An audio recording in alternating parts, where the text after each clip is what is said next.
Welcome to the Leigh Syndrome Roadmap Project update.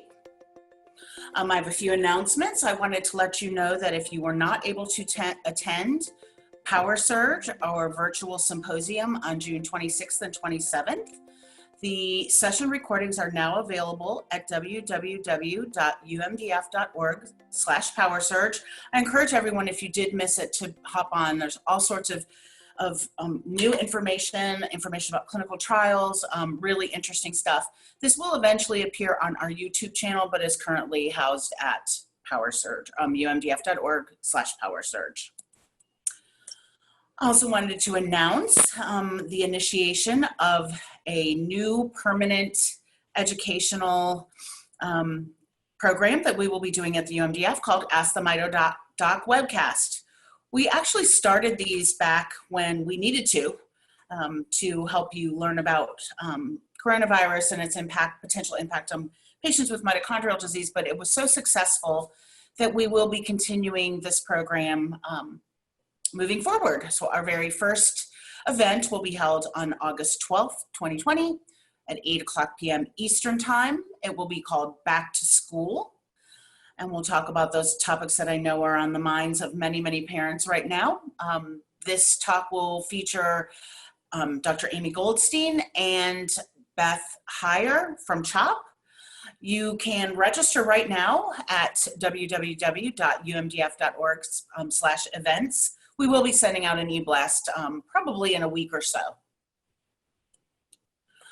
Wanted to let you know that we will be kicking off our fall virtual Energy for Life walk series coming up soon. I encourage you, if you live in a place where you've never had an Energy for Life walk, you can join us virtually for a walk in any of these cities.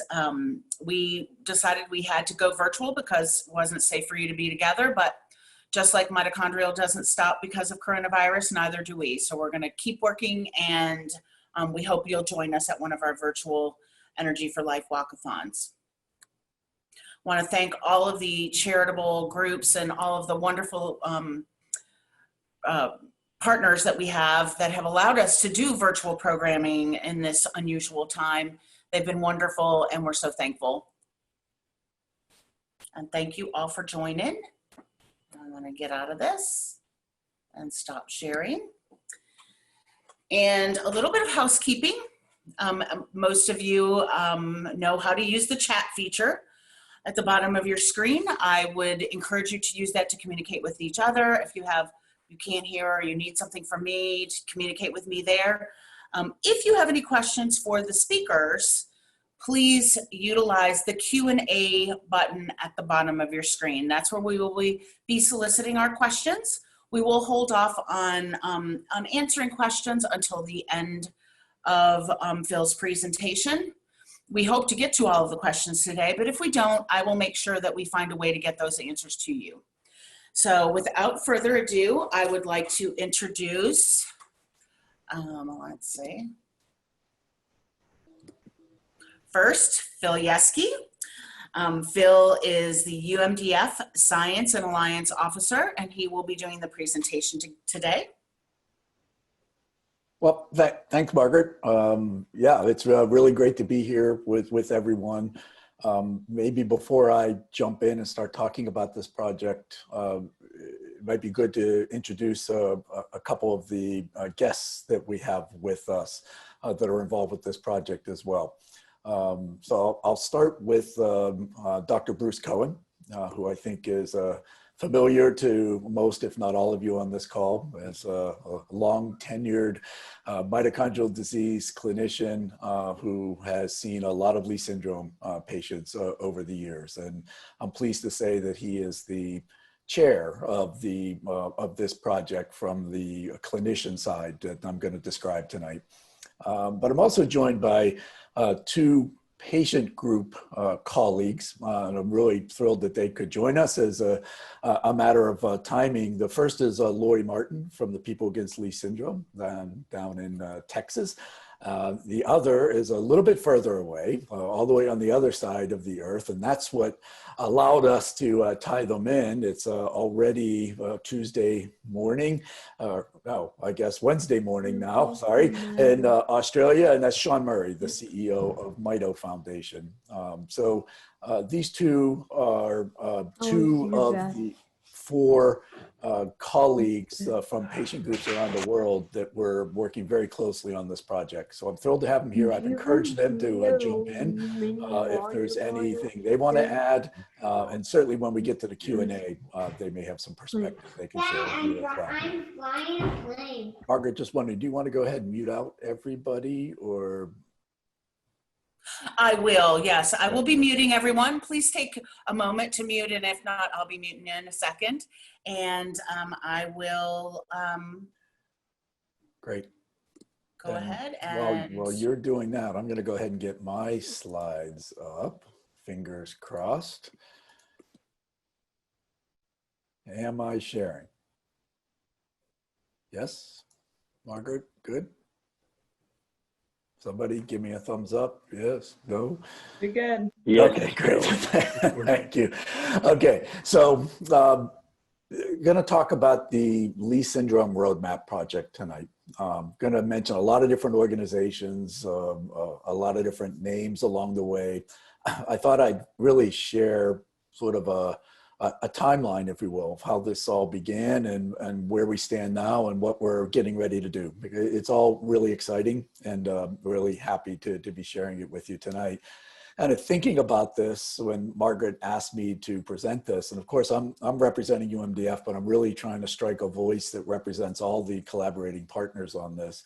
But in thinking about it, it was 2017, and our founder, CEO, Chuck Mohan, asked me at Mitochondrial Medicine in, well, were we in DC that year? I think we were in DC. But at the banquet, he said, Phil, why don't you go ahead when you're announcing the grant winners that we normally do at the banquet, go ahead and announce our commitment to this Leigh Syndrome Roadmap Project. That was a $500,000 US commitment from UMDF. And I was thrilled to have that opportunity, and the immediate response from the crowd and from so many people that I talked to afterward of just, oh, this is great to see UMDF rallying around this community, really provided that momentum to get going. Well, that was 2017, and it takes time to get projects like this up and running. But what you see on this screen is there's 5 international partners, patient groups around the world, from the UK, Lilly Foundation, from Italy, Mito, Mito Foundation from Australia, PALS here in the United States, and of course UMDF here in the United States. We've brought our resources together, we've brought our networks together to advance this really important project to try and do right by the Leigh Syndrome community. Collectively, we've come to call ourselves the Leigh Syndrome International Consortium, and I've put the link to a website that we've created, leighsyndrome.org, where you can find a lot of information about what we're doing collaboratively as a group. So just a little bit of background about Leigh Syndrome. Again, for this crowd, probably not necessary, but I think it really tees up what we're trying to do. I mean, first of all, Leigh Syndrome has been described and recognized as a mitochondrial disease for more than a century. It may be considered the first mitochondrial disease definitively. Onset can be from infancy through adulthood, although we typically think of the pediatric patient with Leigh syndrome. Of course, very variable in how it presents across organs, across systems, even with the same genotype, it may have a very different phenotype, meaning the symptomology. And of course, this genotyping, the genetics of Leigh syndrome, cuts across 2 distinct genomes, both mitochondrial DNA and nuclear DNA.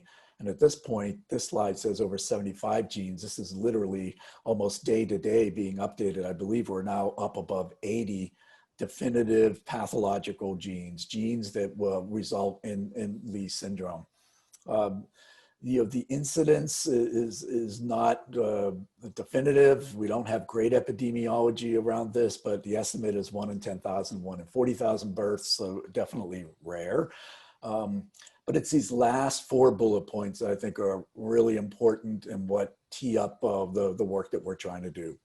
When it comes to assessing Leigh syndrome patients and understanding what's important to measure to understand the progress of the disease, called a clinical endpoint, we need more work.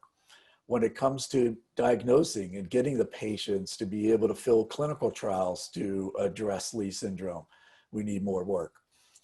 Certainly, there's a huge unmet medical need in the category of treatments. As you all know, mostly it's symptomatic treatment with vitamins, supplements. There have been some drugs that have been tested clinically that have not yet been approved, that some of your loved ones may still have access to, but we have a lot of work to do on this front. And lastly, a very important pre-step to getting therapies are the disease models and that translate to humans. We have more work to do there. Here I'm talking about the movement from cell lines, patient cell lines, to animal models that might work anywhere from worms to zebrafish, all the way to mice and rats, and on up primates, all the way before we put them into humans. All of those things need more work, and all of those things at the time really resonated with us, the need for coordination. So it was really through our contacts, our relationships, the great relationships we built with all these organizations around the world, that we recognized this was bigger than any one organization, and we really needed to come together and pool our resources to try to take it on.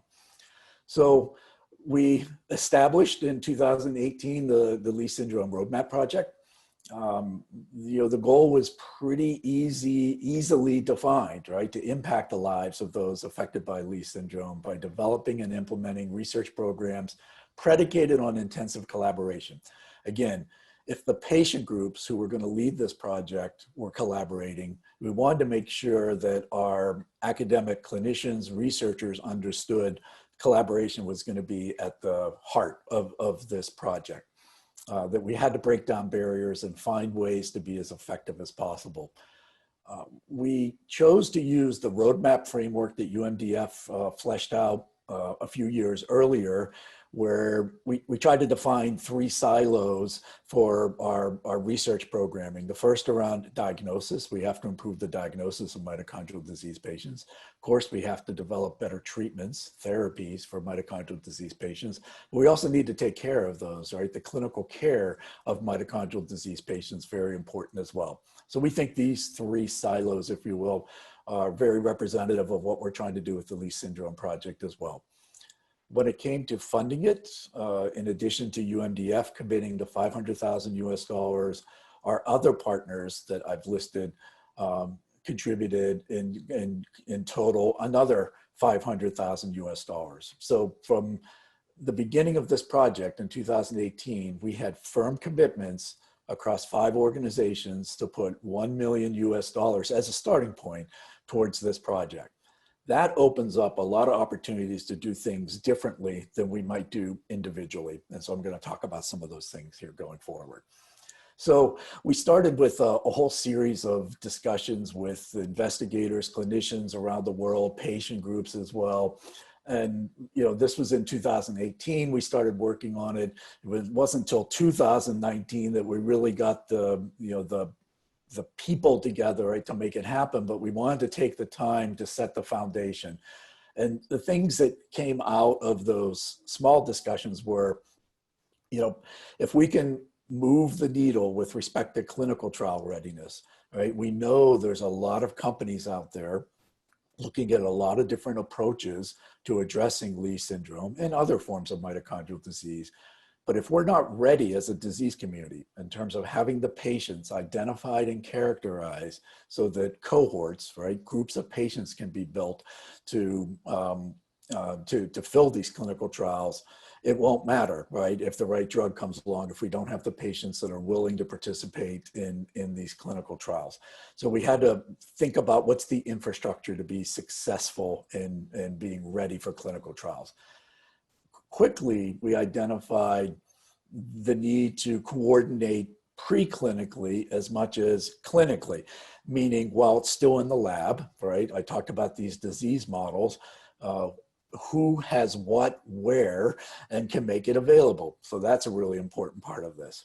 I'm going to talk about natural history data quite a bit, and maybe in other venues you've heard me talk about natural history data because it's such a central component of successful therapeutic development. But natural history really amounts to collecting the right health data, biosample data, genetic data, whatever it takes to understand the progression of the disease over time. And it's understanding this progression of the disease that then allows us to test individual interventions or drug candidates against that natural history to see if you change the course of the natural history. That's the basis of efficacy. And of course, safety is the other tenet of good clinical research. So we quickly realized we don't have enough natural history data. We have some little data sets around, but nobody's ever tried to do that in a coordinated way globally. And then lastly, outcome measures. I spoke quickly to this earlier, right? We have to say, what's the best way to measure the disease? So if you're going to chart the course of the disease over time, you have to have good measures. What are the measures that you're going to use? And there's definitely work to do there, both in clinician-reported and patient-reported outcomes. So those three programs kind of quickly came together as the top priorities. Otherwise, as a group, we said, look, you can have meetings like this, we can have phone calls, but ultimately face-to-face meetings are where things really get done.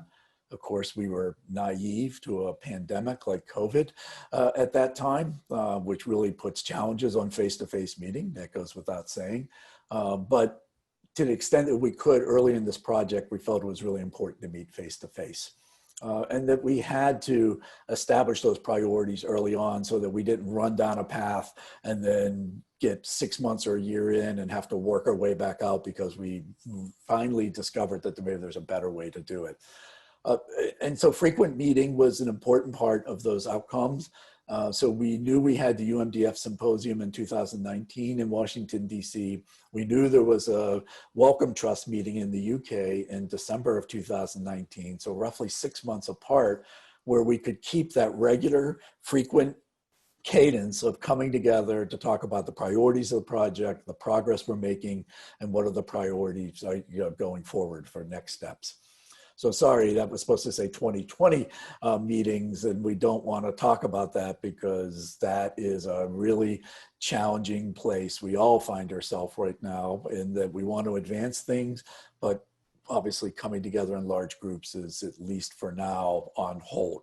But we have to keep our eye on this because it's the project needs to keep going. It's too important to allow distance to slow us down. We have to work around that. And I think we're finding ways to do that. So this is the sort of the oversight of the project, if you will, the organization of it. And it starts with governance. And as I've mentioned, the patient groups represent the governance of the project. But we know that as patient representatives, we don't necessarily have the expertise, clinical expertise, research, science expertise to get into the nitty-gritty details. We need a really talented scientific and medical steering committee as well. So I've listed the names on the left of the initial group that we've brought together to serve as our steering committee for this project. And you'll quickly note it's quite diverse, not just in gender, but also in geography. And so we've tried to draw experts from around the world. Very important, this is not comprehensive. If you're aware of someone, you say they're the Leigh syndrome expert and they're not on there, we know we can't have everyone be involved, right, in the steering committee. This is a starting point. And as the project continues, we'll roll new people on with specific expertise. And most likely we'll roll some people off over time too, because it is a big time commitment. But this is the group that we wanted to bring together to really lay the foundation for the project and get things moving. My colleague, Katerina Gray, who's on the call here as well, serves as the project manager. So she coordinates across all the continents and making things happen right from that point of view. And we have a scientific oversight committee that's outside of the steering committee, such that they can serve as that objective voice to say, what you guys are deciding, yeah, we're okay with that too. So it's just a good system of checks and balances to make sure that we're not convincing ourselves internally, and particularly if we're self-funding, that in any way we're not using our donor dollars in the most appropriate way. And then we developed these 4 working groups that I've talked about around natural history, around endpoints, around the preclinical research and research grants. I think to really, for the meat of this, I'm just going to give you an update from each of these as to what our goals were, what the key outcomes have been over the time we've been working on it, and some of the next steps. And hopefully that really tees up a Q&A session here at the end of it. So let's start with grants. And grants, as I think all of you know, is really a legacy hallmark program for UMDF. We're very pleased to be able to serve as the financial steward of this project, meaning that all of the monies flow through UMDF to then be dispersed across all these projects. But it's a lot of work to do a good job managing a grant program. But we felt it was really important that the funding, the $1 million that I've spoken to, was not just used within this small group, but that we presented opportunities for other researchers, other clinicians with other great ideas to apply for funding outside of the network. So that's the goal of the grant program. It's really to wrap that complementary layer on to make sure that we're not staring inward at our navel too much, but that we recognize there's great research going on in a lot of labs around the world. So we ran this first grant cycle last fall here in the Northern Hemisphere from October to December of 2019. And we said, look, we need basic research ideas, we need translational, that's again, these disease models, and of course, clinical projects as well. Other than that, we want it focused on Leigh syndrome. And the response was really a strong one from the research community. We received 23 applications when we opened up that request for proposals from all over the world. And we took a subset of those and put them through peer review, which again, are scientists objectively reviewing the science of other scientists, right, to make sure that there's merit to what they're putting forward. So, at UMDF, and I know all of our partner organizations that fund research feel like this is the absolute most important component of research grant funding, is that you have a strong peer review process that you can depend on, that we know we're getting good recommendations. These are the top scoring or most meritorious projects. So out of that process, we decided to make 6 awards, again, very international. And those 6 awards totaled $179,000 US. So, roughly $180,000 being put to work on Leigh syndrome projects.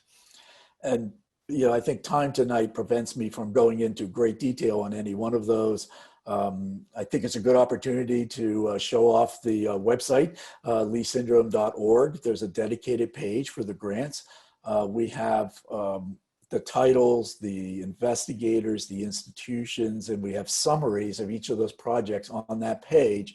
And as we go forward, right, as those projects proceed, that's also where we'll report back to the community. Here's an update on the key findings, right, associated with it. So this is an important link, an important website, I think, for everyone listening tonight to be aware of.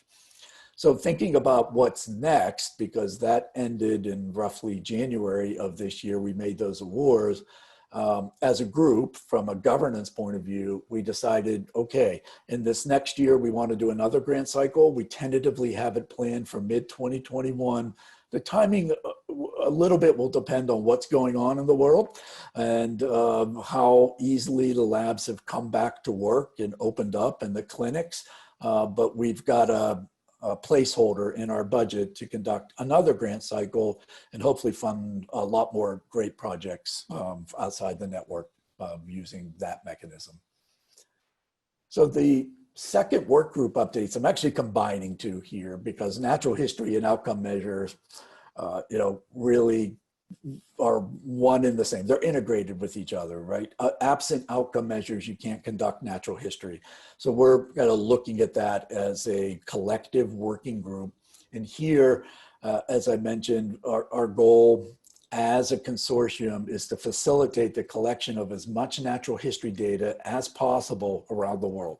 We want to turn over every stone to find every Leigh syndrome patient that we can and collect whatever data we can from those patients so that we understand how the disease progresses.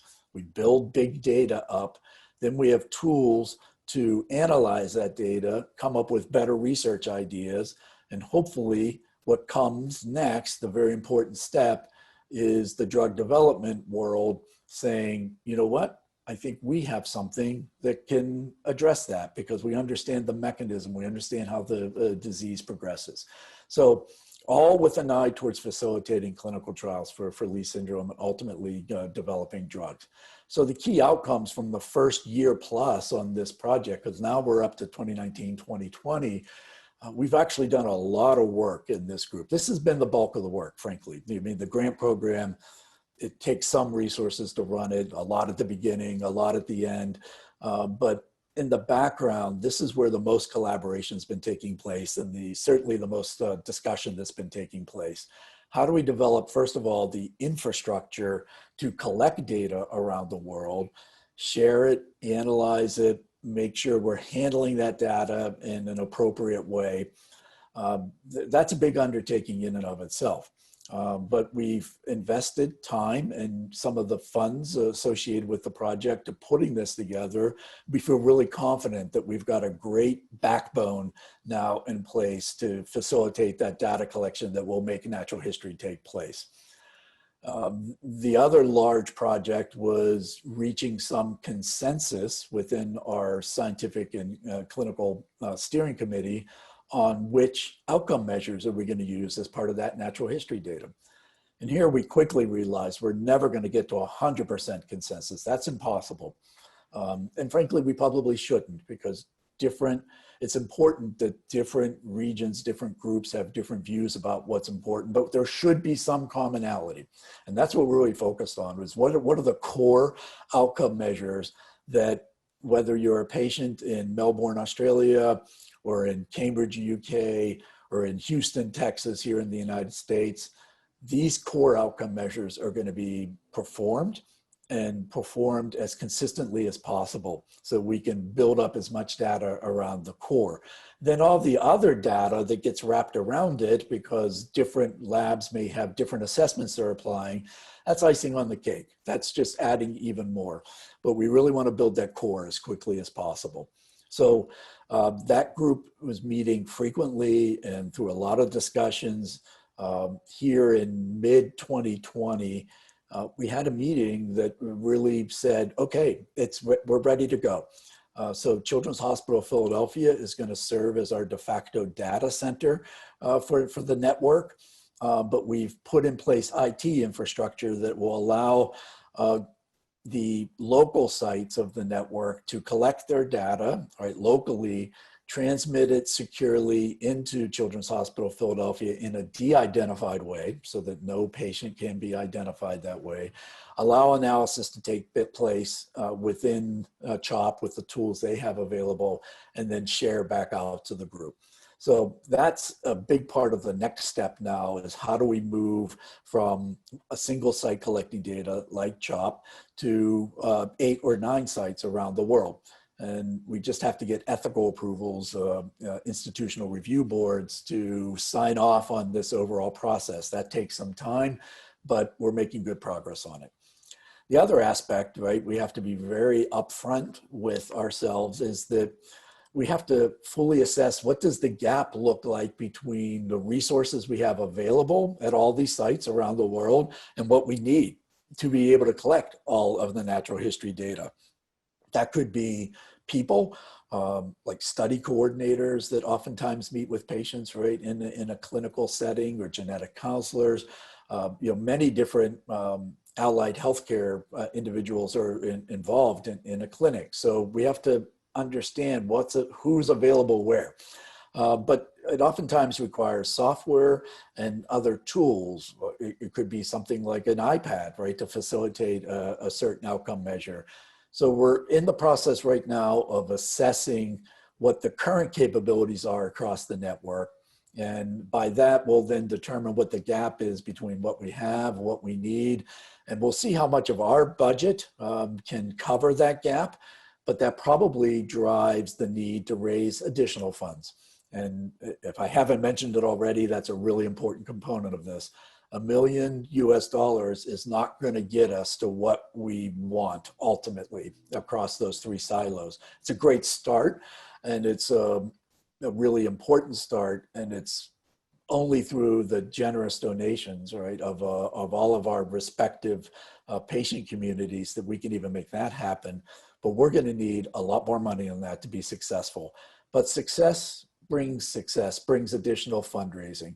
And I think there's every opportunity to engage other types of stakeholders, not just the individual donors of our respective patient communities, but also the private sector, and even pursue some government grants, right, to really scale this. But we need that first success, and that's why we needed those dedicated dollars to make that happen. And then finally, the third group is the preclinical research. Here the goal is to identify and catalog what already exists, but also develop what doesn't exist, right? What are the priorities, and what do we have to develop? And then how do we make these disease models readily available to labs around the world? That's a big undertaking in and of itself. This is the group that's least far along, right, in our project. But we've had some really good background discussions around it. There's more to come on this front. Similar to the Natural History Project, first we have to find the right tool to make that happen. What's the technology platform that will allow us to display and share who has what, where, and how to get it? But we still have work to do on identifying exactly who has what everywhere and putting that in a way that we can then market it to say, when you need this mouse model, here's who you contact to get access to it. And then, probably the biggest challenge is we know there are a lot of disease models that don't exist yet. How do we get to those? And so there's really some exciting research that's just coming out around gene editing that perhaps you've heard through social media that will allow mitochondrial DNA to be manipulated and to address point mutations. That could ultimately lead to gene therapies and cures, but that's probably 5, 10, 50, could be decades away, because gene therapies are a huge undertaking. But where that technology has the most applicability and makes the biggest impact in the short term is in our ability to generate disease models. And that's what the scientific community is really jazzed about right now, is having a new tool in the toolbox to try and generate more disease models. More disease models mean more research ideas can be tested. That means that as we move to the clinic, we can bring forward the strongest candidates to put into humans so that we're not wasting precious resources. So really important that this all works together. I'm actually gonna stop there in terms of updates. There's lots more I could talk about, and I'm happy to take any questions. And again, Sean from Mito Foundation and Lori from PALS are here as well. And of course, Bruce, Dr. Cohen as well can give sort of the clinician perspective. So thank you, Margaret, though, for the opportunity to share that.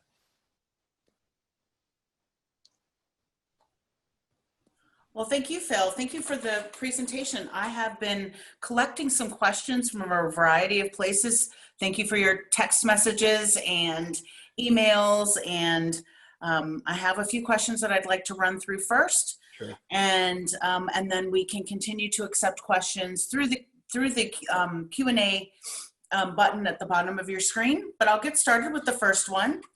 This is for all panelists. Is there a value in collaborating with the Mayo Biobank?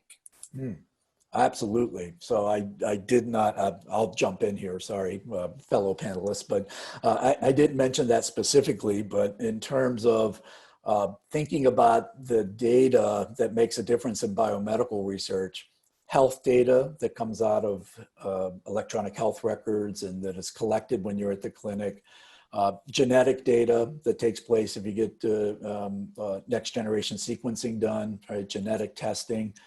But biosamples, that's the third leg that makes medical research go. So here we're working closely with the Mayo Biobank, as well as with the North American Mitochondrial Disease Consortium and other clinical consortiums that exist in the UK and other places to make sure that we're also cataloging who has what biosamples where, because that's what will really facilitate the disease research as well. Bruce, maybe you want to add something to that? Well, again, I've been contributing samples to NAMDAC for 10 years now. And so all of our mitochondrial DNA samples go to the Mayo Biobank via NAMDAC. But I was asked to help start a biobank at my hospital and was looking at the price tag. It was well over $1 million. And we're at the hospital level, we're deciding we're just going to send all our samples to Mayo, mitochondrial and otherwise, because it's cheaper to send our samples to Mayo, let them take care of it, than for us to try to take care of it and catalog ourselves. Yeah, So we're just in the process of fleshing out our strategy on this, but I really think it's a hybrid approach. You need some physical inventory, right, of key samples to have access to, but you can also do a lot virtually, right? Just knowing without collecting it, sort of who has, again, what, where, and then on demand. If we can give our patient community, much like an organ donor card, you would carry a biosample card that says, when the time's right, we know enough about you based on data you shared with us that your biosample could be really important in a research project. We'd like to send you a kit and have you go get a blood draw done at that time. So I think some combination of all those things is what would allow us to do it in the most cost-effective way possible. Phil, I've received an additional question along this topic. Will the samples that are at the National Institutes of Health be included? In terms of biosamples? Okay.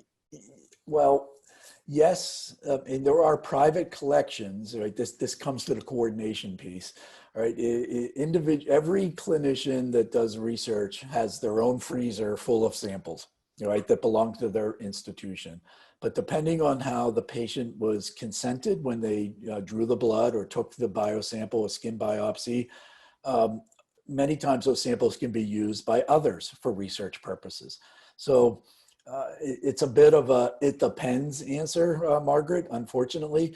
But within some labs of the NIH, they're able to share into the Mayo Biobank, but others are private collections and can't be shared. But we at least want to know what's there so that if there was an urgent need for a specific kind of biosample, we could at least connect, right? And maybe you find that family and ask them to provide another biosample if necessary. So it's really important to know that even if those samples aren't all moving to one place, we at least know who has what where. Yeah, just Phil, I'm just going to add in what we're doing is basically saying, I don't want my samples. We're going to let someone else hold on to them. So if anyone, after I'm gone, if someone needs to find the samples, they know they can find them at Mayo. Right. And so that's, again, we're doing that as a financially beneficial. I don't want to buy the freezer. I don't want to have to take care of the freezer. Yep. I don't want to take care of the samples. Mayo Clinic knows how to do it. We're letting, we're hoping to reach an agreement to let them do it. Yeah, and just so everybody understands, I mean, this is a specific business within Mayo Clinic that runs this. We're not talking about just sending it into the clinic and having other clinicians do it. They have a whole biobanking business that's built up, and I've visited there, and the infrastructure is really impressive. So yes, it's best to let the experts do what they do best. And I have a quick question. What would be the first step that a family that was kind of new to this situation, how would they get involved with with Mayo Biobank or NAMDAC? What would you suggest, Dr. Cohen, as the first step? The first step is to, number one, talk to your physician. If your physician's part of NAMDAC, it's an easy approach to get involved. And if your physician is not, just call the UMDF. The UMDF can get your sample and your information into the UMDF database and the NAMDAC database. Yeah, fundamentally, you know, we see ourselves as central stewards of that overall process. If we can support in any way, if we can't do it ourselves, we can get you the right person that has that expertise. And I know that goes for, again, our partner organizations in this project as well. They all have the connections to know how to get people to the resources they need. So please avail yourself, patient community, of those resources. I have another question on this topic. This is something I have never really thought of. So this is what how the question was posed. What if we sent a saliva sample to Harvard Personal Genome Project years ago and has never been analyzed because I'm in a different state? Results are posted and I tried to share with doctors, but they said they couldn't interpret it. Can the data somehow be shared with Mayo Biobank? Can people move things from one biobank to another, I guess is what we're asking here. Yeah, Bruce, I don't know if you want to take a shot at that one. It gets very tricky because of consent forms. So I've got a patient who has got a sample in lab A. To get it to lab B, I've got to get consent forms going in all different directions to get that to happen. So the answer is yes, but someone has to drive those consent forms, which have to be painstakingly and personally made for each patient. So it gets, if the patient's available to give another DNA sample, it just gets much easier to do that. Yeah, these are the barriers, right, that hold back a really facile biomedical research. And as Bruce says, oftentimes in the end, it's just easier to repeat it. And we know that that's a burden on the patient community. But it also speaks to why it's so important to get those consent forms and the ethical oversight worked out in detail before you begin collecting at scale, so that, you know, because once you're down that path, it's really hard to undo the consents as they're set up. So, you know, I wish this project was even further along in the time we've put into it, but I know we're making a big investment up front to collect the data in the most responsible way possible, but also in the most flexible way possible. Because the thing we've heard over and over again, whether it's through our patient registry or at symposia, meeting people wherever we meet them, is we want to help. We want to find a way to help. We don't want to be a barrier to research, right? So, you know, let's help people to help. I would say that research requires a whole bunch of different levels of consent, higher levels of consent than clinical samples. So if a patient's muscle's sitting in lab A and I need to do a test on, that's very easy to get that piece of muscle transferred. If I need to do it to do research on, that's a whole different scale of consent forms. That's human, you know, it's human protection. It's there for the protection of the person. Yep, for good reason. I have one more question on this topic. Is there a cost to patients to provide their sample to Mayo Biobank? Well, we're doing everything we can, right, through the actions of our patient groups to have no cost to the patients. We don't know all of the underlying costs yet, but if you are in NAMDAC, if you're in the clinical registry and a sample's collected there, Bruce, you're an investigator at NAMDAC, is that subject to out-of-pocket expenses for the patient, or does it just depend on their health insurance? We collect the DNA when we collect another blood sample. So if I need to get a blood count or a lactic acid level, that's when we collect the DNA, so that the patient doesn't get poked with the needle twice. Mm-hmm. We seldom collect the DNA unless we're poking the patient anyway. Right. And then there's no cost to the patient. Now, once it gets to the biobank, it could sit there for 5 years completely unused, or it could be used up rather quickly when scientists say, I need samples of a patient with Leigh syndrome, for example. All right, thank you. Moving on to the next question. There are over 70 different genes identified as causing Leigh syndrome, some mitochondrial, some not. How is the group planning to categorize, prioritize those genes in terms of research? By molecular pathway or some other way? So the answer is yes and yes. All right. Yes, there are certain molecular pathways that are, because of the biology, more addressable or more easily addressed than others. Sometimes it's going to be a prevalence question, right? How can we do the most good for the most amount of people? So there's a lot of factors that go into that decision about prioritizing where things play out. But a lot of times it's the biology of a mitochondria that leads us to the list. There's still a lot that we don't fully understand and appreciate about mitochondria, which is a really complex organelle that impacts a lot of different systems besides just making energy. So it's challenging, but you have to pick carefully what you're going to work on. Bruce? I'm going to just add a little bit to that. Dr. Doug Wallace did a beautiful project back in 2008, and he did it on 2 mutations that I asked him, why'd you pick those 2? I mean, people don't have those mutations. He goes, because those are the only mutations I could get to work in the experiment. Right. And so sometimes the answer is that the mutation chooses the investigator more than the investigator chooses the mutation. Yeah. Thank you. I have 3 more questions. I'm going to try to put these in the right order. Here's one that I think many of our families will be interested in knowing the answer to. Do you know of any clinical trials that are currently accepting patients with Leigh syndrome?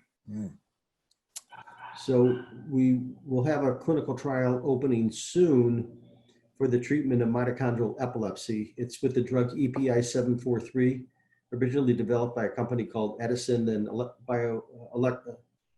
BioElectron, and now that company's been purchased by PTC, one of our donors. And it's going to be a clinical trial looking at children with mitochondrial disease that have epilepsy. We have a feeling that most of those patients, or at least half of those patients, will end up having Leigh syndrome as well. So that trial I'm actually due to be briefed on one aspect of that trial tomorrow morning. We hope to have it open up sometime in the next 2 months. There are a number of companies that have drugs in development that will go into human trials, hopefully sometime in the next year, but that's not soon enough. Not soon enough, but the good news is, though, that funnel right at the top is getting more and more full. I'm receiving contacts, if not on a daily basis, certainly on a weekly basis, right, from companies, from investigators that think they have early stage preclinical assets, right, things they're working on that could have some utility inside mitochondrial disease, including Leigh syndrome.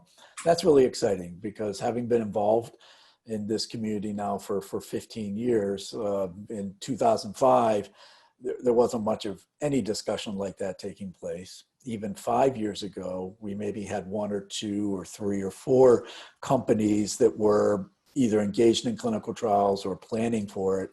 Now we're reaching the point where there's some critical mass. And the more we can do to raise awareness, the more we're going to be able to drive other investigators and other companies that aren't even thinking about mitochondrial disease right now.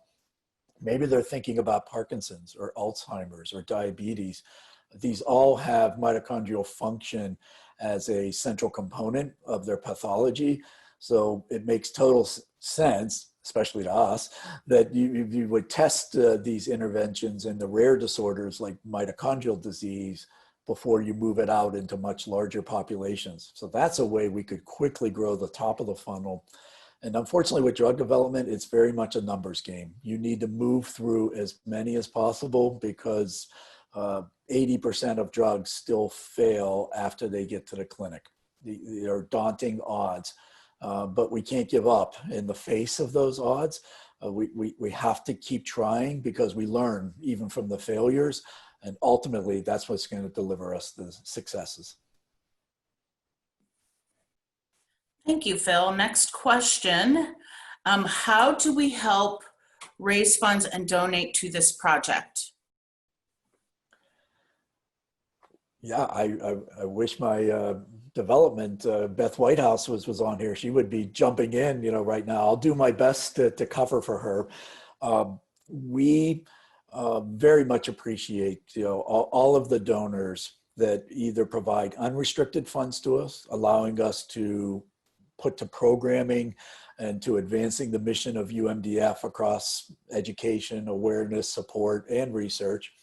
But when there's dedicated projects that are of interest, it's a discussion that we're happy to have with individuals, with groups, to say, how do we make you feel as valuable as possible, right, in the fundraising that you can do? So I would say, it's very simple outreach, at least in the case of UMDF, through Margaret or any of us, to get in contact with our development side, and we can lay out for you what those options are. There is much more work to do than we have the capital available to do. That's the reality of the situation. So every dollar, every Australian dollar, every pound, every euro makes a difference in allowing us to advance the project in a more robust way. Lori or Sean, do you have any comments?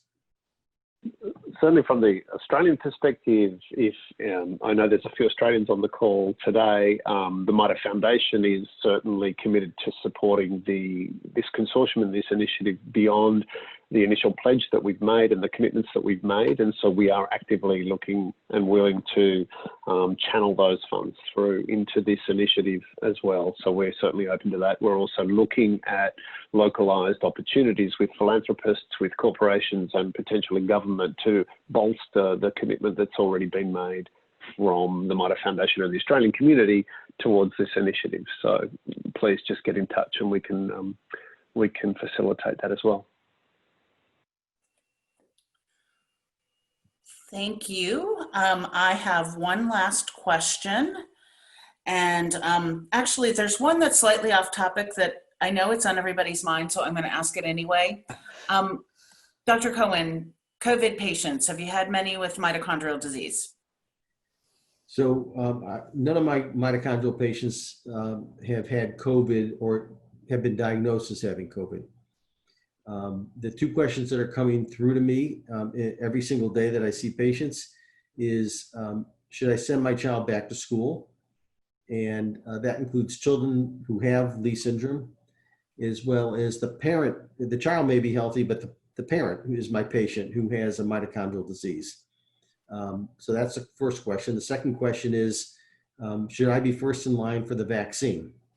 And of course, if I had a real answer based on scientific evidence, I could, tell people with, an insured voice exactly what the answer is, but I don't. And I think those are topics that are going to be covered in depth, I think, at the next virtual meeting. Yeah, at our Ask the Mito Doc series back to school on August 12th at 8 p.m. Eastern time.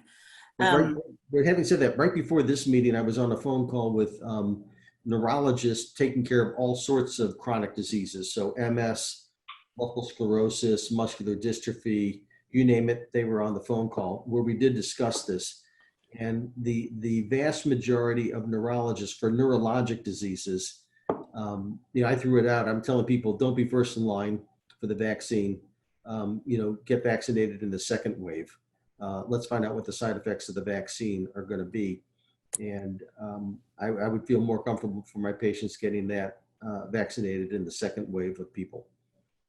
Bruce, also a good opportunity to mention the NIH project that's looking at Leigh syndrome patients, right, in particular, and the impact of COVID being run by Dr. Peter McGuire. I know PALS and UMDF have both circulated promotions around this, but Margaret, maybe in follow-up to this meeting, we can send out a link that they're looking to track the impact of the disease on the patients, right, of COVID, I should say, on Leigh syndrome patients, but also on the family unit from a caregiver perspective. Really important to understand that. And that project is then over time going to dovetail into a clinical assessment that you would be able to take part in at your local healthcare provider. So a really important project.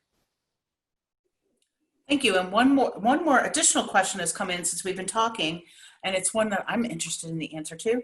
What about CRISPR and the gene editing tools? What do we see in terms of the future of that? Yeah, well, so I was talking somewhat vague or obtusely, right, about this earlier. From a gene editing point of view, CRISPR, really exciting technology, still has a lot of work to be done to be broadly applicable in terms of gene therapies, but it's probably running 15 to 20 years ahead of any tool that we have for editing mitochondrial DNA. So for nuclear DNA, CRISPR, the best that exists right now, and and that continues to be developed, and version 2.0 will be better than version 1.0, and it'll get more specific and less off target and more tolerable. So, research will do its job. But CRISPR fails in many ways for mitochondrial DNA because it's really hard to get these large enzymes that are used in CRISPR inside the mitochondria. That's why it's good for nuclear DNA, not good for mitochondrial DNA. There's a couple other methodologies called zinc fingers and talons. And those have solved some of the problems associated with mitochondrial DNA editing, but they have drawbacks too. But just recently, this was just published in the last 2 weeks, a new methodology emerged for being able to specifically change, let's say, a T to a C in the mitochondrial DNA. And that's a starting point, but it's very specific and it seems to be very efficient as a first generation. And so now a whole new field of research is going to open up about how do we edit other letters, but also how do we make that process more efficient. So that's going to be mitochondrial DNA base editing. We'll be hearing a lot more about that for sure in the coming months and years. But that's really exciting because now we have a tool in the toolbox for mitochondrial DNA that CRISPR, by and large, does not address. Now, we did fund a grant out of UMDF to look at a modification of CRISPR to make it more amenable for mitochondrial DNA. And we're really hopeful and waiting with bated breath to see how that research progresses. But trust me, from a research point of view, a scientist point of view, you can never have enough tools in the toolbox when it comes to something as complex as mitochondrial biology. Can I, Margaret, if you don't mind, can I jump in there? I know that the question you were referring to had one other aspect to it that's particularly something that we hear a lot in Australia as well, is the time horizon for these tools to be clinically applicable or clinically available is significant. But is there any thoughts around, or is there any way to potentially access these therapies on an experimental basis for people who have loved ones who are living with Leigh syndrome today? Is there any sort of consideration for that? Are there any sorts of exceptions to the standard clinical trial process? And there's particular reference in the question around, and I'm not familiar with the status of this, but it says, I thought the president, presumably of the US, signed some sort of law that those who were terminal with no cure could access these trials before full FDA approval. Is I think Phil or Bruce, do you have any more information? I mean, I'll share my thoughts, and it would be great to hear from Bruce as well.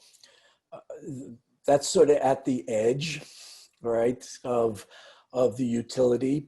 I will say that work is being done to try and lower the barrier for these gene therapies to be tested in humans, particularly in cases where it's end of life or there's really no other options. But we're not at a point where that's mass deployed yet. To the best of my knowledge, there's only one clinical trial, Bruce, I believe, right? It's a cancer clinical trial that's using CRISPR, or maybe it's sickle cell, right? That's just being applied to. So maybe there's two, but you know, there are 7,000 rare diseases that are genetic in nature that would love to use, right, CRISPR to try and address their diseases. And we're just not at that point where we can robustly build up all the different constructs that are necessary. And then you just have the safety issues associated with it. You know, it sounds nice to think of it as molecular scissors and it just goes in and it cuts the DNA right where it's supposed to. But unfortunately, it may snip over here and snip over there and recombine in a way where you may be doing more harm than good. So these are the aspects that are being worked on. Tremendous amount of work, right, going into this because we all see the potential associated with it. But there's good reason why it's not broadly available yet. It's just not quite ready for prime time. Yeah, I mean, I would sort of turn the answer back to us at the UMDF and the other patient advocacy groups that have joined in with this project. Right now, if a scientist puts in a grant for Leigh syndrome at the NIH, they're competing with hypertension, you know, high blood pressure, cancer, diabetes, eye disease, ear disease, balding, and the UMDF in the United States and the other patient advocacy groups around the world and others in the United States as well are really the only groups that are raising money with the idea to treat mitochondrial disease. And, you know, Phil's talked about some of these really exotic therapies, but we reviewed some grants and funded them that are using some therapies that are available on the shelf in the United States. That's the other thing that's going on, is looking for other uses for some common drugs. So I can't remember all the ones that we funded, but didn't we fund something that uses Viagra or a Yeah, right. molecule? That's Viagra? right. That was one of the projects we funded. And we actually did have a stem cell project that we funded as well, right? An iPSC project for Leigh syndrome that would allow us to generate a lot of disease models very quickly. I agree with you, Bruce. If anybody's going to do it, it needs to be groups like ours to kind of test the waters. And I think we just want to wade into those waters with a little bit of caution that we're picking the strongest candidates, right, to work on. Right. So if we can fund, you know, 20 projects at the cost of $50,000 a project, one of them bears fruit, they'll be able to get the, you know, multi-million-dollar NIH grant to take it forward. Right. And where this is really held true is if you look at some of the project that Phil was talking about, which uses a bacteria byproduct to do gene editing of mitochondrial DNA. One of the people running that project got his first grant from the UMDF. Dr. Vamsi Mito. So we've actually funded people that have gone on to have wonderful careers in mitochondrial disease. So you know, the other aspect is that this really is an international collaborative, and we're not funding just U.S. projects. We're funding projects from anywhere around the world. Best science, no matter where it's taking place. Well, we have one last question, and it's for each panelist. So I would like a response from each one of you. What makes you excited about this project, this Leigh syndrome roadmap project? What do you see the end result being, and why are you happy to be involved in this project? Gosh, I feel like I've already laid my cards on the table. I hope my enthusiasm for it has come through, right, in the words I've shared and just talking about the project. It's so heartening to see these distinct organizations that we're all trying to raise money to support our mission, but we're coming together because we have this shared mission around doing right by the mitochondrial disease patients, and in this case, the Leigh syndrome community. So I'm really excited by just the collaborative potential, right, that's come out of that hopefully 1 + 1 adds up to 3 instead of 2. And that if we can be successful doing this for Leigh syndrome, there's no reason why we can't do the same thing for MELAS or LHON or any other type of mitochondrial disease. So it's a great pilot and a great model. That's why I'm most excited. I'll shut up. Let the others share.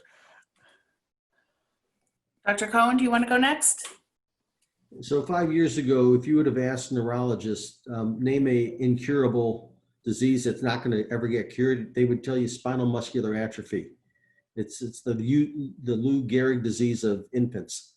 And we now have a cure for that disease. It's a gene therapy cure.